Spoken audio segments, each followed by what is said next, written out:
dia belum nih menerima penghasilan apapun dari aktivitas grupnya.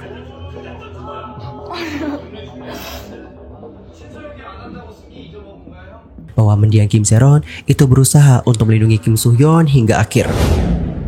Hi everyone, I'm Mr. Kim dan selamat datang ya guys ke channel YouTube aku. By the way, yang lagi nonton, gimana nih kabarnya hari ini? Apakah dalam kondisi yang baik saja? Atau mungkin sebaliknya ya? Apapun yang terjadi, kalian jangan menyerah guys. Ayolah semangat. Don't give up and fighting. Well, dalam video kali ini tuh kita bakal bahas tentang update informasi seputar industri hiburan Korea Selatan. Jadi bukan hanya ada satu informasi saja ya guys, ada dua informasi yang akan kita bahas. Mulai dari informasi mengenai Hwang Lee-ren dan juga tentang Kim Soo-hyun dan Kim Se-ron. But wait a minute, sebelum itu aku mau rekomendasiin produk hairspray yang aku pakai. Ini tuh adalah produk hairspray dari Miranda teman-teman, yang smoothing and anti-freezing. Ini tuh wajib banget sih kalian punya. Apalagi jika kalian berada dalam posisi yang urgent, nggak sempet keramas, terus sama kalian itu lagi acak-acakan, bau, kering, kusut, terus susah diatur, kasar lagi. Ini menurut aku bisa jadi solusi sih. Hari ini aku gak keramas, cuma pakai ini doang. Dan rambut terasa halus banget guys, terus tampak lebih berkilau. Dan kalau kalian pengen tampak lebih berkilau lagi, pakai hair vitamin. Hasilnya mantul. Buat kalian yang tertarik untuk coba ini, nanti bisa langsung cek tab produk aku ya guys. Thank you so much. Dan sekarang kita akan lanjut ke topik pembahasannya. Kita mulai dulu dari beritanya Hwang Lee-ren. Buat kalian yang belum mengenal Hwang Lee-ren sendiri merupakan membernya Everglow, yang mana untuk girl group ini debut pada tanggal 21 Maret tahun 2019 di bawah naungan Yuehwa Entertainment. Dan mereka merupakan girl group multinasional yang beranggotakan 6 orang member. Selain Hwang Lee-ren, ada IU, Sihyun, Mia, Onda, hingga Aisyah. Sejauh ini mereka itu telah merilis lagu-lagu yang mana lagu-lagu mereka juga menjadi hits teman-teman. For example adalah Bon Bon Chocolate, itulah lagu debutnya ya. Terus lagu Zombie, Slay, Pirate, First, and Dan. Lagu Everglow yang menjadi favorit aku itu adalah yang Bon Bon Chocolate. Itu bagus banget guys lagunya. Dan juga bagus. Terus Adios juga bagus. Pokoknya mereka itu banyak banget sih guys lagu-lagu bagusnya. Wajib banget buat kalian K-popers kepoin Everglow. Oh ya, untuk informasi saja, sebelum debut bersama dengan Everglow, Hwang Lee-ren itu mengikuti program Produce 48. Pada kala itu dia mengikuti program itu bersama dengan member Everglow lainnya seperti Sihyun. Adapun untuk Everglow berhasil nih guys menyelesaikan 2023 Everglow Tour All My Girls dan comeback pada bulan Juni 2023 dengan album single kelima mereka yang bertajuk Zombie. Alright, jadi seperti itulah bagaimana informasi mengenai Hwang Lee-ren dan juga Everglow. Lantas, apa yang terjadi? Nah teman-teman, belum lama ini Hwang Lee-ren itu seperti berbagi tentang bagaimana perjuangannya sebagai seorang idol. Dalam kesempatan itu dia mengungkapkan nih guys bahwa meskipun dirinya telah berkecimpung di industri ini selama 6 tahun, dia belum nih menerima penghasilan apapun dari aktivitas grupnya. Adapun untuk hal ini diungkapkan oleh Hwang Lee-ren melalui platform komunitas penggemar. Pada kala itu kurang lebih seperti inilah bagaimana statement dari Hwang Lee-ren guys. Aku sangat suka tampil di atas panggung, tetapi aku belum menghasilkan uang sama sekali. Meski begitu, aku tidak ingin menyerah pada karir ini. Kenyataannya adalah kami tidak pernah menerima penyelesaian apapun. Itulah mengapa kami bekerja keras untuk mempersiapkan penampilan tur kami. Kami benar-benar ingin menunjukkan panggung yang hebat kepada para penggemar kami. Namun, saya selalu merasa menyesal karena kami tidak dapat membawakan lagu dan penampilan baru lebih sering. Kemudian, mengulang tentang bagaimana situasi keuangannya, Hwang Lee-ren menambahkan seperti ini. Sejak debut, aku tidak pernah dibayar sekalipun. Tapi, tidak apa-apa, setidaknya aku masih bisa bertemu dengan penggemar kami, forever. Dan kami memiliki kesempatan untuk tampil di atas panggung. Alright teman-teman, jadi kurang lebih seperti itulah bagaimana cerita dari Hwang Lee-ren. Dan aku yakin usai mendengarkan cerita yang satu ini, banyak dari kalian sebagai netizen atau penggemar itu pasti kayak kaget juga ya teman-teman, dan juga tidak menyangka. Mengingat Everglow ini dapat disebut sebagai salah satu grup yang juga punya nama guys di industri ini. Dan jujur gue juga nggak tahu ya kenapa untuk Everglow itu kerap kali hiatus. I don't know juga, padahal lagu-lagu mereka ya sejak era dan tuh udah bagus loh guys. Viral kan waktu itu, banyak juga yang suka. Terus Ladida juga bagus, hasilnya oke gitu. Tapi grup ini nggak tahu kenapa lumayan banyak sih hiatusnya, dan itu cukup disayangkan sih. By the way, berbicara tentang bagaimana curhatan dari Wang Yiren tadi, mungkin di sini banyak fans atau netizen yang kaget akan hal ini. Namun, sebenarnya ini tuh bukan rahasia umum guys di industri musik K-pop. Banyak loh idol K-pop yang bahkan belum dapat gaji sampai mereka disband. Hal itu lantaran banyak dari mereka yang mesti ngebayar hutang ke agensi. Hutang ke agensi itu dapat beragam ya guys. Ada hutang untuk akomodasi atau tempat tinggal, terus hutang trainee, hutang untuk biaya makanan, atau mungkin kalau ada yang operasi plastik sebelum debut, itu bakal dibayarin dulu sama agensi. Nanti setelah mereka debut, ya mereka bayar biaya tadi ke agensi. Selain itu, untuk topik mengenai masalah gaji ini juga sempat dibahas guys oleh Dennis X Secret Number, dimana dalam salah satu video dia itu menjelaskan bahwa kebanyakan idol itu nggak dibayar untuk waktu yang sangat lama, terutama jika mereka berasal dari perusahaan yang lebih kecil. Hal paling umum yang dilakukan oleh perusahaan adalah hal yang disebut sebagai kolateralisasi silang atau cross collateralization, yang mana biasanya di industri bisnis musik setiap album dan artis akan dirilis di sana. Jadi mereka memiliki uang dan itu disebut receivables, yang berarti bahwa uang yang keluar itu nanti akan dibayar kembali. For the example nih, jika proyek ini itu nggak berhasil, perusahaan itu nanti akan menganggapnya sebagai kerugian dan barulah dilanjutkan ke proyek yang berikutnya. Dan apa yang dilakukan oleh cross collateralization atau kolateralisasi silang, susah banget nyebutinnya, adalah bahwa setiap proyek yang kalian lakukan, kemudian di masa depan, jika kamu nggak menutup yang tadi atau kerugian yang tadi, maka semua uang yang kalian hasilkan di masa depan, kalian itu nggak akan dapetin uang atau gajinya nih guys, sampai uang itu diperoleh kembali. So, itulah mengapa begitu banyak idol yang mungkin udah debut dalam waktu yang lama, tapi nggak dapetin gaji. Tapi tolong di note ya guys, nggak semua agensi seperti ini. Contoh kayak YG nggak seperti ini ya. Soalnya aku pernah baca salah satu statement dari member Treasure, aku lupa siapa ya pada kali itu ngomong, Hyunsuk atau siapa gitu. Intinya pas mereka debut, mereka itu udah kayak nggak punya hutang. Jadi pas saat debut ya mereka dapetin gaji guys. Dan aku juga kurang tahu sih guys ya, apakah yang dijelaskan oleh Dennis ini juga terjadi di Everglow atau terjadi di Yuehwa, I don't know juga. Tapi apapun itu, kita doakan yang terbaik untuk Everglow. Semoga kedepannya makin sukses. Terus semangat ya pokoknya. Kita tunggu rilisan terbaru dari Everglow. Fighting! Dan guys, sekarang kita akan masuk ke informasi yang berikutnya. Kita bakal bahas tentang bagaimana update ya dari kasusnya Kim Soo-hyun dan juga Kim Se-ron. Terutama tentang Garo Zero yang ngunggah video baru nih teman-teman. Dan video ini sekarang itu lagi viral banget dan menjadi topik perbincangan hangat. Namun teman-teman, sebelum kita ngebahas tentang videonya nih, kita bakal bahas dulu ya tentang bagaimana statement dari agensi. Jadi pada tanggal 18 Maret yang lalu nih, agensinya Kim Soo-hyun yaitu gold medalist secara resmi membantah tuduhan yang dibuat oleh keluarga mendiang Kim Se-ron mengenai dugaan ancaman dan juga pemaksaan. Kemudian gold medalist juga membantah klaim bahwa mereka telah menyebarkan rumor palsu tentang aktris So Ye-ji.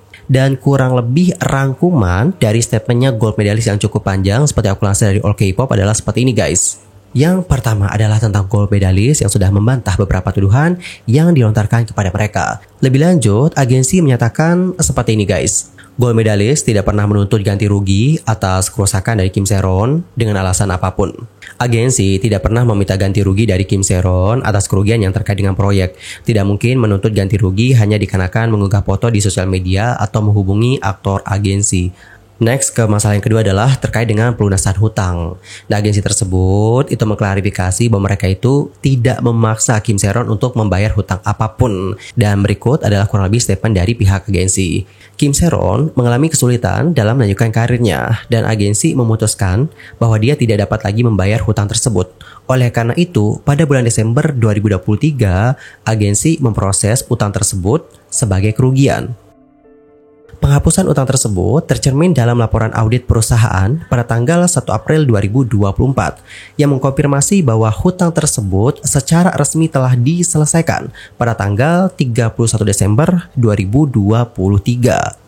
Terus agensi menambahkan nih guys bahwa pemberitahuan sertifikasi kedua atau surat yang kedua nih itu hanyalah panduan prosedur hukum yang mengusulkan untuk membahas persyaratan dan jadwal pembayaran. Next, mereka juga menanggapi tentang kontak dengan aktor agensi di mana mereka menyatakan bahwa hal ini tuh nggak dilarang. Jadi seperti yang sudah kita bahas sebelumnya nih, Kim Se-ron itu seperti dilarang nih untuk menghubungi Kim Soo-hyun ataupun aktor lain di agensi gold medalist. Yang mana untuk hal ini disebutkan tercantum di surat sertifikasi kedua.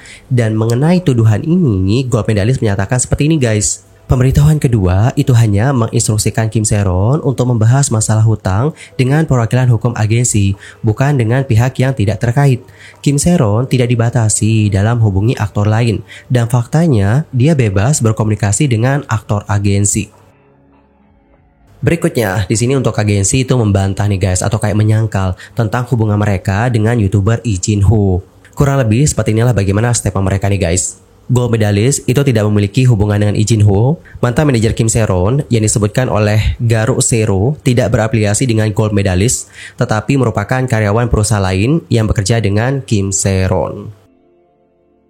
Selain itu, gold medalist juga membantah tudingan bahwa dirinya telah menyebarkan rumor mengenai So Ye-ji. Dalam statementnya, mereka mengatakan bahwa klaim gold medalist menyebarkan informasi palsu tentang So Ye-ji sepenuhnya adalah salah. Mereka juga menambahkan bahwa manajer yang sebelumnya menangani So Ye-ji yang kini telah meninggalkan agensi menghubungi mereka setelah mendengarkan rumor tersebut dan menyatakan ketidakpercayaannya. Gold medalist lantas meminta agar penyebaran informasi palsu dan berdasarkan informasi anonim segera dihentikan. Jadi sebelumnya itu memang sempat beredar sebuah rumor di mana ada seseorang yang secara anonim menyatakan bahwa dirinya itu adalah mantan karyawan di agensi gold medalist. Nah, untuk orang ini itu kayak ngebuat komentar di YouTube. Habis itu komentarnya ini di screenshot oleh orang. Setelah di screenshot barulah disebarkan. Dan setelah disebarkan ramai dibahas guys. Dalam komentarnya ya, orang ini mengatakan guys bahwa 4 tahun lalu dia itu bekerja di gold medalist tetapi dipecat setelah membocorkan informasi penting tentang aktris So Ye-ji kepada wartawan Dispatch dan juga OSN. Namun kala itu wartawan yang dia hubungi tidak menggunakan informasi apapun yang telah dia berikan karena menurutnya LSR itu seperti memerintahkan mereka untuk tidak melakukannya dengan alasan akan merusak reputasi manajemen. Terus dia menyatakan seperti ini. Yang ingin aku katakan adalah bahwa aktor KSH dan sepupunya yaitu LSR memiliki banyak masalah dan aktris So Ye-ji digunakan sebagai tameng. Beberapa klaim negatif tentangnya sebenarnya berasal dari dalam manajemen. Gold medalist sengaja memberikan informasi palsu tentang So Ye-ji kepada Dispatch untuk menutupi kesalahan mereka sendiri dan mereka bahkan membayar orang untuk menyebarkan kebohongan tentangnya. Jadi kurang lebih seperti itulah bagaimana tuduhan yang dilontarkan oleh akun anonim tersebut. Dan sekarang pihak agensi membantah tentang hal tersebut, di mana mereka mengatakan bahwa manajer yang dulunya menangani So Ye-ji itu menghubungi mereka setelah mendengarkan rumor tersebut. Dan untuk si manajer yang sekarang katanya udah nggak lagi di gold medalist itu mengatakan ketidakpercayaannya nih guys usai mendengarkan rumor yang beredar. Selain itu, gold medalist juga menuduh bahwa keluarga mendiang Kim Se-ron dan Garo Sero Research Institute membuat klaim palsu selama konferensi First dengan menyatakan agensi menghadiri pemakaman Kim Se-ron dan menyampaikan bela sungkawa.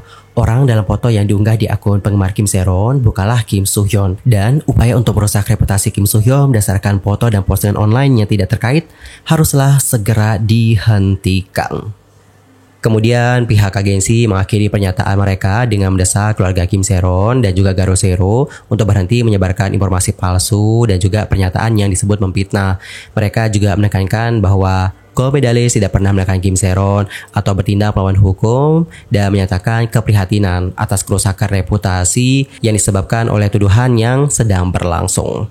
Alright teman-teman, jadi kurang lebih seperti itulah bagaimana tanggapan dari pihak gold medalist. Kemudian di tanggal yang sama, Garo Sero itu merilis sebuah video yang diduga memperlihatkan aktor Kim Soo-hyun dan mendiang Kim Se-ron lagi dating di rumahnya Kim Se-ron. Dalam video tersebut, Kim Se-ron terlihat menggunakan alat pijat di punggungnya saat berbicara dengan Kim Soo-hyun. Adapun videonya seperti ini guys, coba kita lihat bareng-bareng.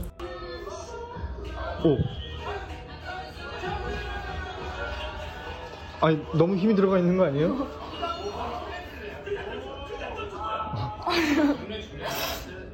신서영이 안 한다고 승기 잊어먹은 거야 형? 승기 놀랬어? 와 이거 대박이야. 해봤어? 안 해봤지? 내가 봤을 때 이거 배에 하면 죽어. 그 고양이 등에 테이프 붙은 느낌이야. 오.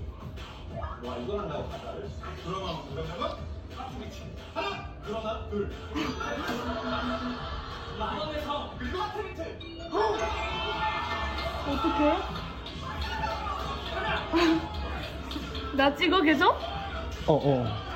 Alright teman-teman, jadi seperti itulah bagaimana video yang sudah dibagikan oleh Garosero.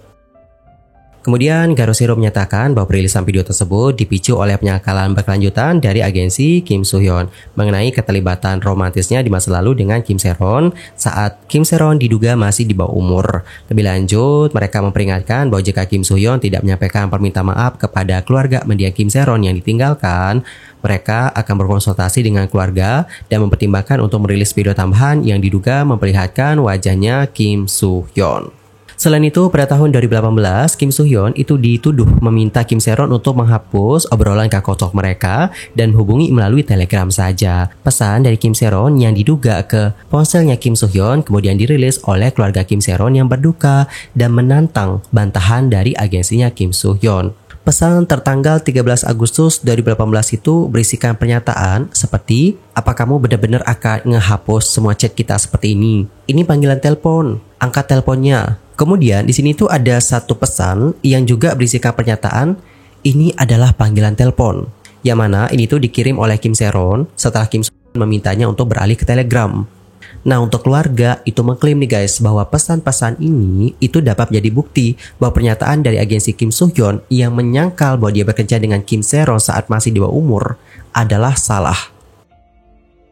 Di sisi lain, keluarga mendiang Kim Se-ron mengumumkan keputusan mereka untuk melakukan forensik digital pada foto yang diduga diambil bersama dengan aktor Kim Soo-hyun.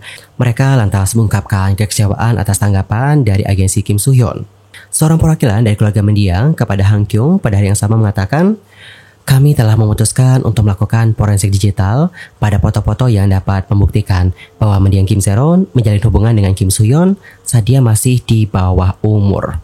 Kwon Yong-chan yang merupakan kepala asosiasi pencegahan BD selebriti Korea menyatakan bahwa mendiang Kim Se-ron itu berusaha untuk melindungi Kim Soo-hyun hingga akhir. Mendiang bahkan khawatir nih guys, apakah nantinya akan melakukan forensik dan bertanya, apa yang harus aku lakukan jika hal seperti ini terjadi nantinya?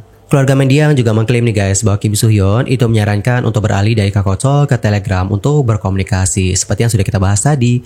Lebih jauh, pihak keluarga juga seperti kayak mengkritik bagaimana tanggapan dari gold medalist atau agensi setelah mereka membagikan foto karangan bunga pemakaman yang dikirim ke acara peringatan Kim Se-ron. Statement mereka kurang lebih seperti ini guys. Agensi mengklaim bahwa Kim Soo-hyun yang mengirim karangan bunga. Tetapi sebenarnya yang hadir adalah seorang anggota staf. Mengingat mereka telah menjalin hubungan jangka panjang, Kim Soo-hyun seharusnya datang sendiri. Selain itu, Kwon Yong-chan yang saat ini sedang membantu keluarga yang berduka menceritakan tentang bagaimana pertanyaan yang dilontarkan oleh jurnalis kepadanya. Lebih lanjut, Kwon Yong-chan bercerita seperti ini guys. Jurnalis itu bertanya kepada saya, kamu adalah direktur asosiasi pencegahan BD selebriti Korea. Tetapi apa yang akan kamu lakukan jika sesuatu yang buruk terjadi pada Kim Soo-hyun? Terus aku berkata, tapi wartawan NIM, di mana kamu saat kejadian ini dengan Kim Se-ron sih? Dan wartawan itu berkata, oh tunggu sebentar, seseorang mencariku. Dan habis itu mereka menutup teleponnya. Oke teman-teman, wartawannya nggak bisa jawab ya karena ada seseorang nih yang cari dia gitu. Jadi ya udah ditutup dulu teleponnya. Mungkin nanti kali ya dijawabnya. Ya, I think so.